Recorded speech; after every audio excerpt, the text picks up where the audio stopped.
Hello, I'm Professor Lieu.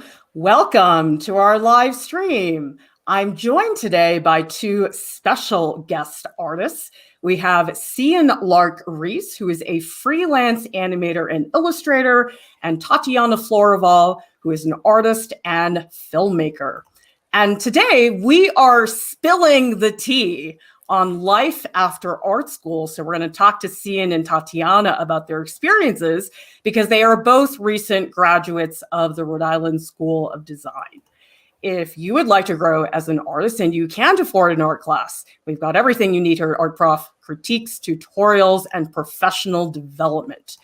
And actually, Cian and Tatiana are not new to Art Prof. In fact, Cian was the featured student speaker in our 2020 virtual Art Prof graduation. So if you guys want to check that out, Cian made a great speech. We did a brief interview afterwards, and now we're following up just a few months later to see what Cian is up to. And Tatiana goes way back in Art Prof history, and Tatiana helped us out with some getting into art school portfolio tips. So you guys can check these out on our YouTube playlist. So we're going to show you guys artwork by Cian and Tatiana that was made in art school and also in post-grad years. You guys will see that labeled on the right. And if you want to see more of their work, all the links are in the video description below. So let's start out at the very beginning. Tatiana, when you graduated art school, how did you feel? So when I graduated, I felt really scared. I've always been really good at school, and I feel like that was a big part of my personality and who I was. So I didn't realize it even at the time of graduating, but being separated from the comfort of school and classes and teachers was really scary. And also just facing a lot of life stuff like finances, money, studio, how do I manage my own time? So I would say it was a pretty scary time, and I had like a lot of ups and downs, but I feel like that's totally normal and that's how it's supposed to be. I don't know anybody who did not feel overwhelmed when they graduated. And if they said they weren't, they were probably lying or didn't feel. It's extremely common. Cian, how did you feel when you first got out of art school? I felt great. I'm just kidding. It was stressful, especially because of, the circumstances under which we graduated. I'm very grateful that I got to come back home and I wasn't, out there without a desk. So I got to immediately kind of segue into doing the work that I wanted to do. But I think the biggest identity crisis basically is that you've been doing things that, you're told what homework assignments you're going to get, and you get to pick your classes, but, they tell you what to do. And now you have kind of the whole world suddenly opens up, and it's easy to feel guilty for taking one thing or not taking another thing and not knowing which one's going to end you where. And so that was probably the biggest sort of panic, pretty much. Mm-hmm. I think for a lot of students, that lack of structure is very unnerving. And it's very interesting because when you're in art school, everybody complains about deadlines. Oh my God, this deadline's stressing me out. But I actually got to the point where I started to crave deadlines. Did you ever feel that way, Tatiana? Definitely. Yeah, I think post-grad, the things I'm most proud of that I've gotten done are because I had a deadline and I have to deliver something to someone. And I also think it's like this idea of like, sometimes like we can be perfectionists as artists. And so if we allow ourselves to like indulge that, then we'll just work on something forever, which is something I really battled with after art school. So deadlines kind of give you that, okay, wherever you are, you have to stop and get it in right now. And usually that finished product is just really great. Yeah. Yeah. Personal work can be stressful because there's no deadlines for sure. Yeah. Let's talk a little bit about that division between making art for yourself, where there's no client, versus artwork that you're actually getting paid for. So, Cian, I know both of you have done both, but has that been a struggle to balance them, or are you pretty happy with being able to do both? I'm really grateful to be able to do both. I think it's very hard to have a setup where you feel like you can just sit down and be super productive and get things done, and then try to come back and just fill a page with no stress or anything. I think it got hard for me to actually just sketch after I started doing deadline work. So I don't know. The only way I really tried to combat that was to like go to the park and draw somewhere where there's no association with work like that. Yeah. Mhm. And Tatiana, how about you? Because I know you've worked on film shoots where you're a piece of a larger team working on something, but we're looking right now at your work, which involves 3D models and green screens. What is that like? Because it's so much to juggle. Yeah, it's a lot of work and it's a lot to do. I've been working on one film for about a year, which when I was in school would have sounded crazy to me. Like, why would I ever spend that much time doing something? But I think now, having a day job, I work with a publisher on their film shoots. So I'm a PA and sometimes I DP. Um, I think for me, balancing commissioned work and personal work is that I had to find the right kind of commissioned work for me. I spent 3 months working on like an actual film set of like a feature film, and the hours were insane. I worked 12 hours a day, 6 days a week, and I just came home and had no energy for my own personal work. So even though it was really cool working on a feature with someone else and being a part of this big project, I realized that I needed more time for my own personal projects. So that's why I kind of scaled it down and went into publishing and 3 4 minute videos that I would do during the day. So I feel like it's all about balance. Yeah, I've noticed that oftentimes in art school, they sort of try to tell you that you're a failure if you don't have a job being an artist. But actually, sometimes working on those film shoots, which are being an artist, they're so exhausting. You have no time for your own stuff. And actually, Yeah. we do have a question here for you, Cian. Ava is asking, Cian, are you an animator? Hi, Ava. I am an animator, yes. And have you done animation work for freelance or anything? Yeah, I've had a lot of awesome projects and opportunities to kind of, every single one of them is a learning opportunity for sure. But I got to work with Abominable Toys as an animator for them, and they were absolutely incredible to work with. If you go on Giphy, actually, you can search Abominable Toys, and the stickers will come up that I did for them. So check Oh, those cool. out. Yeah, so we're looking at some of Cian's work here. I believe this is from art school, but you can see Cian has actually been incredibly productive since then, which I'm very impressed by. I was doing Thank you. almost nothing by the time I had gotten out of school.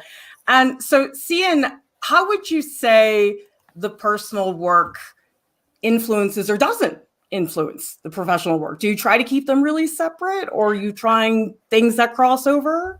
I think Tatiana phrased it really well. The idea that it can be really stressful when you get commissions that are in the field that you do your personal work in. When they're lined up perfectly, you think, oh, this is my dream job, and then you start doing it, and you realize, like, well, it's my dream job, except for they're in charge, and now I don't have any energy left for the thing that I want to do. Yeah. So I've found that the commissions that I think got the most out of me were things that encouraged me to make, you know. Let's see. It encouraged me to step outside of my comfort zone and not drain me of the exact kind of energy that I love to get to have full control over. So, yeah. And Tatiana, what was it like for you giving up that creative freedom on those film sets and no longer having a lot to say? It was really bad. And like the worst part is that I didn't know it was happening for the longest time. I probably spent like 6 months post grad working these really intense jobs and just being miserable and having no idea why. Because in your head, you tell yourself, I should be able to come home from work, eat, and then go back to my own work, because school's kind of like that. Because, yeah, like you go to class, you have dinner with your friends, and you go to studio and you work all night. But the reality is just that when you graduate, there's just so many different factors that are at play. So you kind of have to balance it more.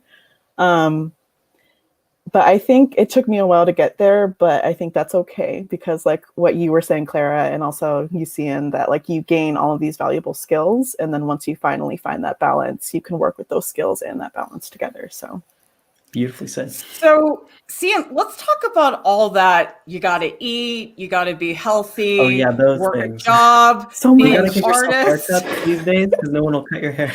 Like, it's ridiculous.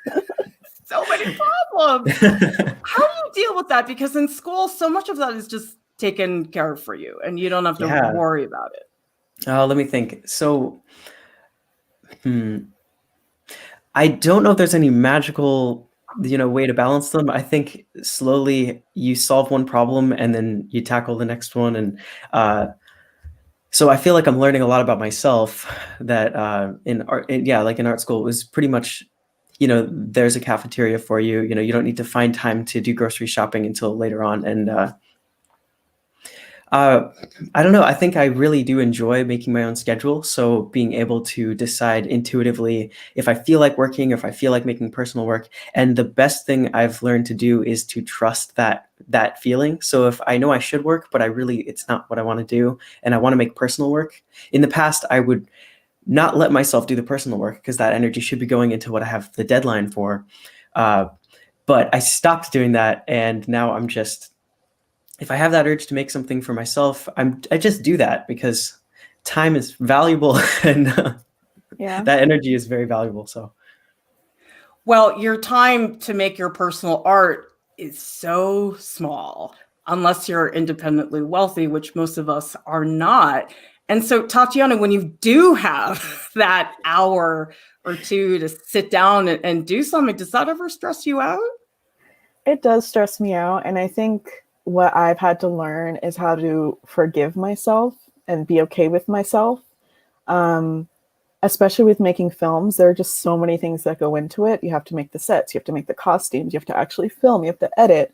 So if I have an hour of free time and I sit down and I make one drawing for like half of a miniature that's going to be in a scene for like 30 seconds, then I like pat myself on the back and I tell myself that I'm doing well and that something is better than nothing. And I feel like that's been like the hardest thing I've had to learn. And I graduated 2 years ago. So that was like number one. And Cian, for you, do you feel that, oh my God, it's this precious time. What do I do with it? Or are you hard on yourself about your productivity or lack of it? Yes, I feel like I am definitely hard on myself when I don't feel like doing any work. It's hard for me to take breaks still. It's been, I don't know if it's been like 6 months now. Yeah. See, it feels like more because we left campus before we graduated because of the lockdown. But I think I've gotten used to waking up and then doing a couple hours of work and I didn't expect freelance to be so many emails. So I actually spend a lot of my mornings not making art, but being productive. I like emails, so it was a fun surprise, but yeah, I think I have become less hard on myself as time's gone on because I realized that this is hard to do, It's hard to completely be your own boss and also be your own employee. So you have to like, speak your own language, basically. Definitely. And it's not sustainable to drive yourself crazy like that. You start to realize that, you know what? That was okay in art school because you could sort of crash at the end of the semester, go home and chill out. But I feel that life after art school, it's almost like you've gotten on a treadmill and the treadmill's not going that fast, but you're really not allowed to get off of it. Whereas art school is just like the sprint and you just go and go and go and then you collapse and I can relax, which in some ways is a little bit easier, I think. So we have a comment from Seven Angelic who says, I have a lot of admiration for those who make it through the tremendous stress of art school. That is true. There's a lot of stress there, but it's a different kind of stress than after art school. Tatiana, do you feel that prepared you for the real world? I would say it did not, because I agree with you. It's a much different kind of stress. When I was in school, I didn't have to think about anything other than making art. And like a lot of people, that's what I love to do. So that was it was easy to push myself in that way. But like you guys were saying, you graduate, like you don't even know what kind of food you like to eat. You don't know how to exercise. Like you don't know, like there are just so many things you don't know, and it's just such a different kind of challenge that school like did not prepare me for. And Cian, how about you? Did you feel ready, or did you learn things the hard way after school? I think it took me all 4 years to finally trust in the process, because that's what it takes, I think, to get through the stress. It's to trust that what they're telling you to do will help you, and or that you learning how to do it will help yourself. And I think I'm just starting to feel that again. So once the process ends and they just let you go, and you're like, what do I, no one's telling me what to do now. Now I realize again that I can trust in this process. It's just a different process. So I have to kind of figure that out. So I do feel prepared, but can you really feel that prepared, I mean, that's why I think sometimes these professional development classes that art schools once in a while try to run, in my opinion, they don't do enough of it. They're sometimes hard. Well, I taught one at Reece for 2 semesters. It's hard for people to know what they really need until they need it. And so oftentimes I'd be telling students, here's how you write an invoice. And they're going, oh, I'm never going to have to write an invoice. And I'm like, let's see what happens a year from now. And on that note, I wanted to say that I had that class, not with you, unfortunately. I had an awesome class where we learned how to write the invoices, and that's exactly what was going through my head at the time. I was like, if I need to write an invoice, I would just write an invoice. And then like a few weeks after graduation, someone asked me, can you send me an invoice? And I was like, where's my form? That we hand designed in class. So yeah, you don't know that you need it until way after you need it. Yeah. Neil is saying, how can you hold yourself accountable? I don't know, but I find it really hard to balance being too hard or too easy on myself. I don't know when I'm actually overworked or when I'm actually lazy. That's a great question. Tatiana, why don't you take it? Yeah, that is a great question. I feel like I struggled with that a lot. There's no easy answer really. For me, what I found works is I have someone who keeps me accountable. So I say, I'll send you 1 minute of this film on this date. And if I don't send it, they're like texting me like, oh, like what happened? Like, when are you going to send it? Like that's what works for me. But I think that just like little things like writing everything down, having a calendar, giving yourself deadlines. And I don't know. I know it's hard to balance it, but I really am like, you have to keep yourself accountable, but you also have to be easy on yourself sometimes, especially during the pandemic and when things are really crazy and you're dealing with a lot. Like, yeah, there's no answer, but there has to be both. I wanted to say that I think I've found a little bit of comfort in like having a phone call with myself, literally, or in my own brain, just kind of sitting down and asking what on my to-do list is stressing me out the most. And if I know what the next thing on my to-do list is supposed to be, I'll like set up all of the materials I'll need for that and then go take a break. And if it's hard for me to come back, even when it's all set up, then I know that it's not just me being lazy. It's like, I'm overworked. Yeah. And that's a great point. Like sometimes there are things blocking you that you don't even realize. Like, and you just have to get to the bottom of it. Like that's yeah. Yeah, and if you can remove all of the physical obstacles, if you can have your desk set up, if you have that opportunity, and everything's laid out, so the references are open on your computer, everything, and you still can't get to work, if you've removed all the obstacles in your power, then there's something that's not in your power that you probably have to look into. Yeah. We have a question from Hammy who says, is there any important factor that should be kept in mind while making a schedule for art school? This is a great question. And let's really get into the nitty gritty here. So Tatiana, you mentioned after dinner, you had this expectation that, oh, I'm going to work for 6 hours now into the night. I'm going to guess you don't do that. Now, what do you do at the end of the day after dinner? So I have to write everything down for myself because I have to be able to look at it and then do it. So in the morning, like I have to eat breakfast. I write down what I'm going to eat. Before the pandemic, I like wrote down like my subway ride was half an hour.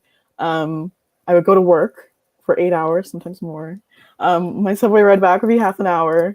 I'd come home, I'd make food, that'd be an hour. I would like lay in my bed, but I'd set a timer for an hour. Like you have to, you like, if you like really need to schedule everything like I am, you actually have to schedule in rest too, and commute and food. And because if you don't, you're just going to disappoint yourself, because there's no way that you can live without those things sustainably, like you guys were saying. And then after I'd eat, I would sit down and I'd probably work for 3 or 4 hours. If I'd get inspired, maybe I would work more. But before coming to it, I'd know exactly what I was going to do. I have certain days that I do certain things. Like I always film on Fridays because now I have Fridays off, thankfully. Nice. Yeah. So it's just, I just write everything down. And Cian, what are some routines or habits that you've established that are helpful?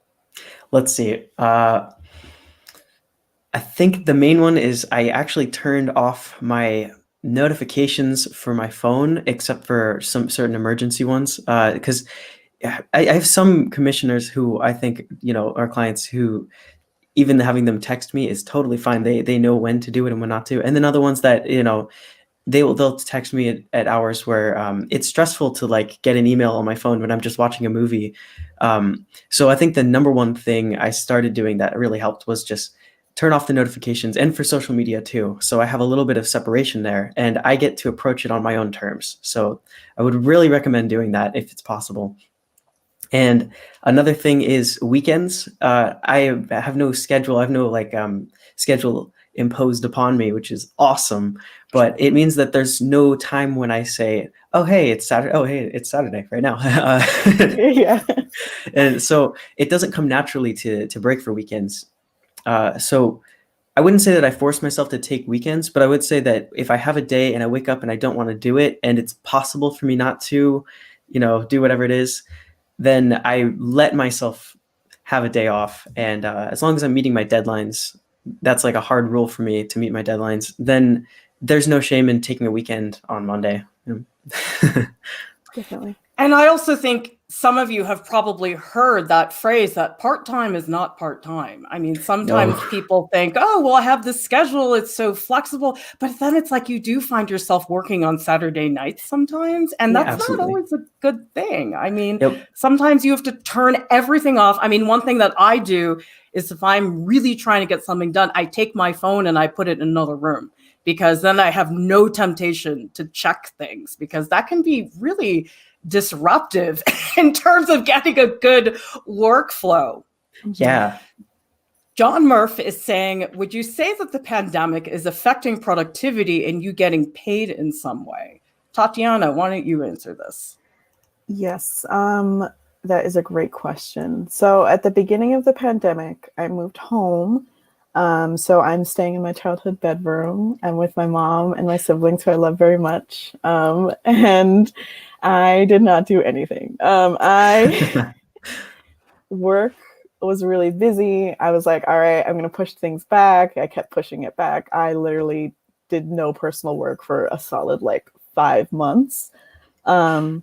And one thing was, this is kind of on a tangent, but I always thought that I needed to have a studio, because when I was in the city and I was in my apartment, I had the separate studio that I would travel to that would get me in studio mode.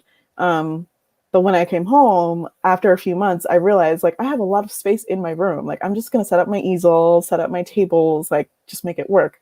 So I think a lot of logistical things have made productivity harder during the pandemic.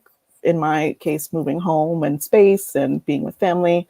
But I really don't have anything other than I just woke up one day and just decided to get back to it. And I think it goes back to what we were talking about being easy on yourself. But you taking that break, but also knowing that you're going to get back to it and it's going to happen again. And really, you guys, it's okay to take a break. And I don't mean a week. I mean, sometimes, like you said, several months. For me, it was 2 years. Because when I was working on these 2 solo exhibitions, it was 2014, I was so burned out. And I was really frustrated because it wasn't fun. I didn't enjoy what I was doing. I was like, you know what? I'm not going to make any work again until I really want to. And it was 2 years. And I think some people would really punish themselves. But I said, you know what? I don't want to work on my work if it's miserable. So it really is okay to take a break. Now, Cian, you graduated in such a strange time because you graduated at the beginning of the pandemic. So you did do remote learning for a few months, the second half of the semester. And then when you came out into the real world, everything was still is very wonky and strange. And so for you, how did the pandemic affect your ability to jumpstart your career? Oh, okay. So I want to say, I think as a freelance illustrator, I was in probably one of the better positions to segue right into the career because most of the work I would be doing would be online. And I didn't know what I was missing. I don't know what it was like to do this before. So in my mind, it feels very much, for a while, it felt like I had just gone straight into what I was supposed to do. And I think that the effects have been more noticeable on how my workflow has been. So if I run out of like my lining, the color that I line everything with, a Prismacolor pencil that I need, and I can't order it online, I can't go find it in the store. So it actually changed the color that I would use. And I've seen a couple of times that's happened in my art. So in a way, it's like, you know, when RISD would push you to go outside your medium, but the universe is doing it for you. So it's a little harder for me to speak on how the work has changed because I don't know what could have been if it wasn't during the pandemic right now. And I do feel like I've had plenty of things to keep me busy. So I'm excited about all the projects I'm working on. But yeah, I do think my art's definitely changed.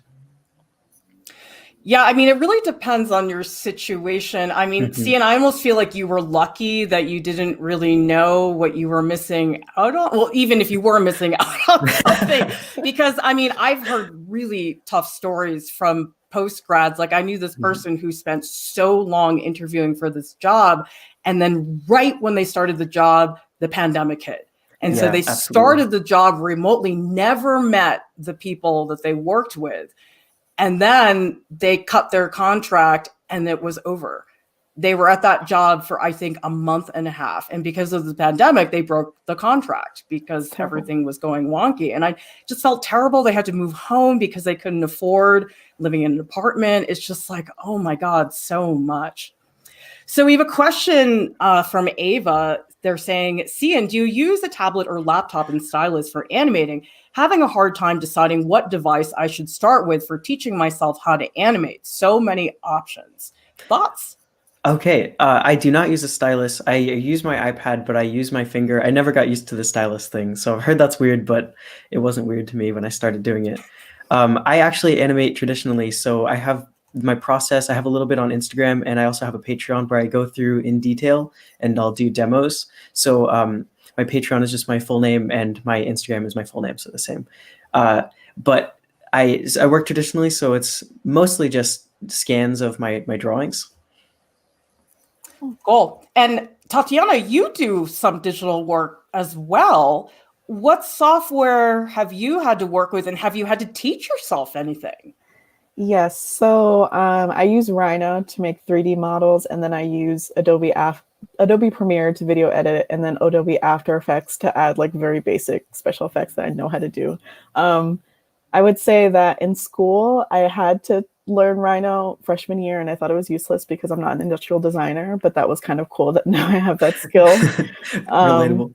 Yeah, and there have been a lot of times post-grad that I've been unemployed, and I just used that time to learn certain skills. Like I learned After Effects in like 6 months when I had nothing to do and was just in my house, like with no job. So I think I've been kind of piecing together knowledge and just seeing how that can be used in my practice.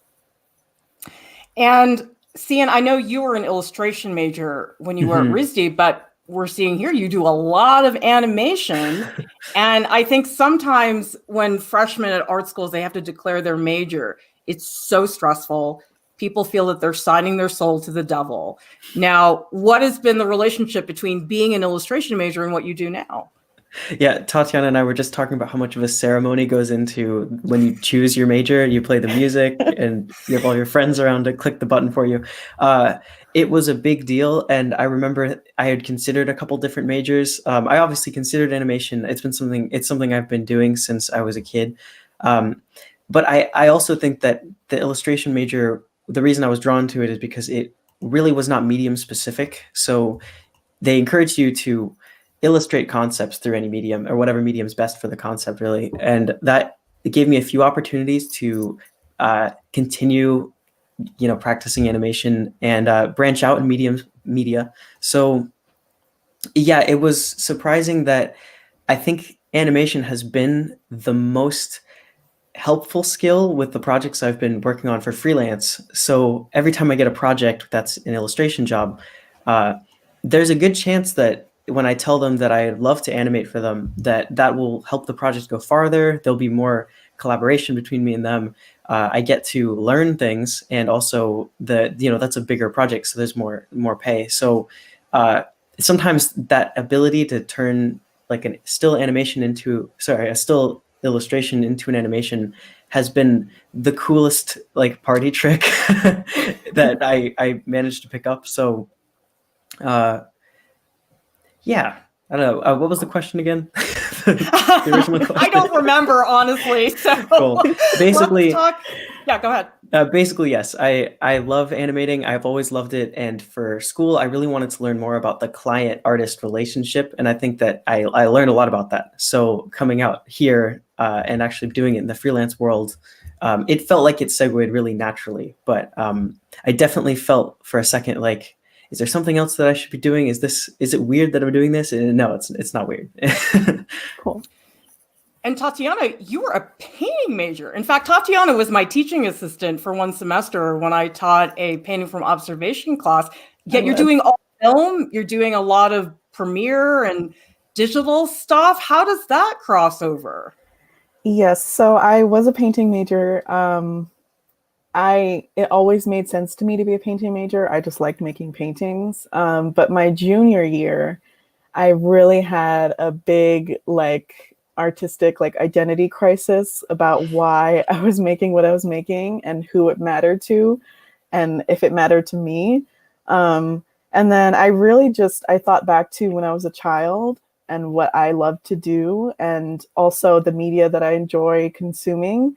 And it always came back to moving images.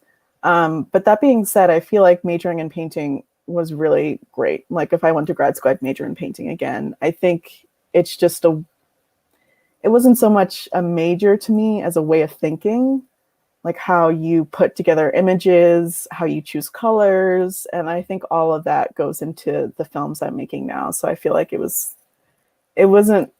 didn't look like the right path, but like now that I'm looking back, I think it was perfect.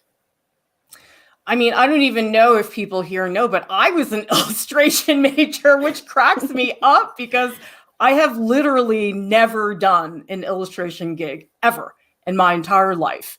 And yet I do feel that degree prepared me with essential skills that I do use today. It's just I don't use them in the context of the professional illustration industry. So let's talk a little bit about art school and your connection or maybe lack of connection to that community. Like, Cian, have you kept in touch with professors or peers or anybody? I think my favorite thing about graduating during the pandemic, if I had to name like one positive thing, is probably that everybody got a crash course in talking to each other online. There's a little bit of an awkward barrier usually with graduating where you've only known these people by bumping into them in the cafeteria or teachers where you only talk about classwork with them. And now I'm comfortable, I was comfortable having a one-on-one Zoom with my professors or with friends who were just kind of acquaintances. So coming right out of school from that experience, it means that I think I have a better relationship with some of the friends who I just probably wouldn't have kept in touch with. But for the most part, I think I do feel like I should have kept in touch a little more. You get busy kind of quickly and you hunker down. So it's easy to miss people.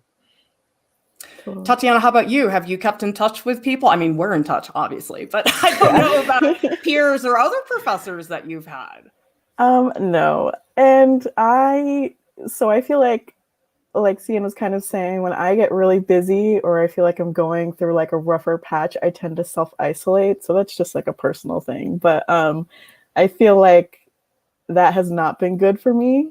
Like I feel like I think about like, oh, like I'll reach back out to my like degree professor when like I finally finish this film and I can like send him something. Like relationships aren't like contractual. Like you don't have to wait until you're where you want to be or you're the person you want to be to reach back out to people or like keep in touch with people. So I think that's been a recent development for me and I'm trying to get better at that. But I don't think I did as well keeping in touch with people after graduation. That's really true. There's a lot of fear in reaching out to people you haven't talked to, say like for before college. If you, it's like your debut in a way, and it's really stressful Yeah, if you're not working on the exact project that you think that's the quintessence of what I should be doing right now. So that's an anxiety for sure. totally. Yeah, and I know that students sometimes don't feel comfortable reaching out to professors because they think, oh, I'm bothering them. This is not a good thing. I mean, my feeling as a former professor is as long as you're not telling me what you had for breakfast, I'm usually cool helping people out. And I think that it's usually a win-win situation. And usually you can be very helpful because I think that a lot of this is not out there on the internet. And that's why we've been doing streams like this, so people can see the reality and know that it's not all rainbows and sunshine all the time after art school. Now, Cian, what about advice you got from teachers in school about navigating the professional world? If you did, and if you did, was it helpful or not? I definitely had a lot of advice that was super helpful, and I don't know where I would be without just some background knowledge that kind of sticks in the back of your head, and you don't think you'll ever use it, but then you get out there, and like we took the intro to digital, and I thought that I kind of had a handle on it, and there were these really obscure things being taught that felt archaic, and then I had a client go, "Can you convert this into that file?" And I was like, weirdly, yes, I do know how to do that. I don't know why, but it's in there. So that was good. I have had some negative advice that I think sort of backfired. Like I was in one of the, I don't know, around the middle of college. I had like my first contract, and I went to the only professor who I thought could help me, or I didn't really have a lot of people I thought I could show and say, "Can you read through this and tell me if it's smart to sign this?" And since the offer was coming from an online, a person I had met online, the teacher immediately kind of dismissed it and said, "No, if if you can't do it yourself, then don't sign it. Don't start with anything like that." And I just had this feeling that this was a good thing. This person really respected artists, and they had a lot of community credibility, and it was a person I really wanted to work with. So I did it against the advice of kind of the only person in that industry that I talked to, and I'm still working with this client to this day. It's one of my absolute most cherished relationships. So I think there's sometimes you just gotta identify when it's a red flag for you versus a red flag for someone else's experience, and know that a lot of professors have different experiences with especially online commissions. And we didn't get prepared for how to hold a social media platform, and that's really important in this day and age's freelance career. So a couple of things like that, but yeah, I'm mostly really Tatiana, grateful. how about you? Did you get any advice, useful or not? Yeah, I feel like my professors were really great at studio advice, which is amazing and super useful. They would tell me things like, if you don't want to do anything, just go and clean your brushes, like make sure you're there. Or if you just like very small things about working in the studio and keeping yourself there. And that's all super useful. But then I graduated and then I realized that I had to make money. So I feel like my bad advice was lack of advice. It took me a long time to figure out how to feed myself. So I feel like if I had gotten that earlier, I could have saved some time. I did feel when I was teaching in art school that sometimes students were almost shamed into getting some job. Like, you just need to feed yourself, so just get a job, and it's maybe not related. There's no shame in that. And it Yeah. bothers me that a lot of art student grads bother themselves. Like, oh, I'm a failure. I'm not working as an artist. I must be a terrible person. My work must be really bad. There's no shame in getting a job because you got to feed yourself. I think that's really crazy that people would actually say something like that. So yeah, for sure. It's nothing that you should be worried about. So we do have a question here from Ava, and here it is. So Ava is saying, Cian, do you use a tracing paper of some sorts? Not sure how it could animate traditionally. I use a tracing table, and sometimes I just use normal paper that happens to be thin enough that I can see the other page behind it. That's usually what I do. Oh, it's that simple? It's that simple, and there's more. If I think I have a process video up on my Instagram, and that would go through. It's hard to show on camera, but a tracing table, a window. I have used all of those things when I'm without materials, but I think the paper that I actually paint on, since I don't use that much water, is thin enough that I can see through it, and that's how I do that. So you paint. So how many frames do you do per second? I've been trying to increase the number. It was 9 for a while. Now it's up to 12. Thank you for asking. I'm trying to learn how to animate too, so this is useful for me too. And another thing about supplies and process, because at art school, there's like a glass studio, there's a professional printmaking shop, you have ventilation. How have you dealt with that? Have you had to just make do with what's available, or do you guys ever rent space? Tatiana, why don't you go first? Yes. So you need, like you said, you need a lot of equipment, especially for filming. But I found that I can get by with less than I did in art school. And it's kind of a fun challenge to figure out how I can finesse some things. I film with my iPhone. I have a tripod. I got some lights. I have a green sheet. You can probably see it in my background that I film against. Yeah. So you just have to in the case of filmmaking, you just have to sit down and say, what are the bare bones of what I need? And usually that's enough. And you just get those things. And Cian, I know you're not a glass artist, but has it affected you to not have those facilities? It's definitely affected me not to bump into the glass majors all the time. I miss those people. They were the best. I took an intro to glass class. So it's actually, I didn't actually touch anything that was glass related, but I got to see the process. So yeah, I missed the exposure to the other. It's the knowledge in the back of my head that if I had a weekend off, I could go and visit those studios, and now that is not there anymore. So let's see. Also, the museum, things like that. I think my whole setup is pretty much also based around the minimum materials that's necessary. But what I've been surprised at is that most of the materials I need are things like cameras to shoot tutorial videos. Like it's adjacent to the actual art making, and things I just wouldn't have had time to even try out at RISD. So my setup is looking more and more like wires and tech and bars and lights and stuff. And the actual canvases and painting supplies that in art school they had us trying like these huge canvases. Now I'm just working in my sketchbook. That's how I draw my actual finished work. So yeah, scale one thing down, scale the other thing up. Totally.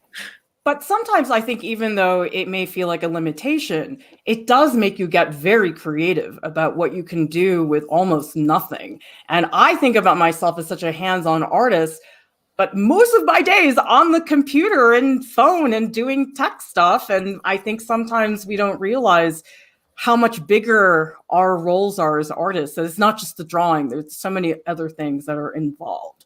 So Tatiana is on Instagram, and you can check that out. She also has a website, and Cian is also on Instagram. And so you guys can see more of their processes there on Cian's website as well. And Cian also has a Patreon that you can get like lots of cool stuff on your Patreon. So you guys should check that out. And all of these links are in the video description below. And on artprof.org, we do have a section under the pro development page that is specifically about life after art school. And so we have lots of videos embedded that are all related and different skills that you guys might need for that area. I mean, I think this is helpful even if you didn't go to art school. Like there's a lot of business skills stuff and website and all that.